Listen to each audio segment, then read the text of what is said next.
ఒక చిన్న మాట చెప్తున్నాను. ప్రతి ఒక్కరూ అయితే తెలుసుకోండి. మనకు విలువ లేని చోట మాట్లాడాలనుకోవడం కూడా చాలా వృధా అవుతుంది. ప్రేమ లేని చోట ఆ ప్రేమను పొందాలని ఆశపడటం కూడా చాలా తప్పు. మనల్ని దూరం పెడుతున్నారు అంటే వారికి దగ్గరగా వెళ్ళాలని కూడా అనుకోవద్దండి. వాళ్ళకి అవసరం లేదు కాబట్టినే మనల్ని దూరం పెడుతున్నారు. మనల్ని నిర్లక్ష్యం చేస్తున్నారు అంటే దానికోసం మనం ఎదురు చూపు చూడటం కూడా చాలా వృధానే అవుతుంది. మనల్ని భారం అనుకుంటున్న వాళ్ళతో మన భావాల్ని పంచుకోవడం కూడా చాలా తప్పవుతుంది. మనది గాదు అని అనుకున్నప్పుడు మనం దానిపై ఆశపడటం కూడా చాలా తప్పుగానే ఉంటుంది.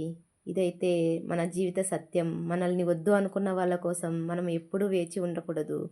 మన కోసం మనం బ్రతకాలని, మనకు వేచి ఉన్న వారి కోసం, విలువ ఇచ్చే వారి కోసమైతే వేచి ఉండండి. మీ జీవితం చాలా సంతోషంగా అయితే ఉంటుంది.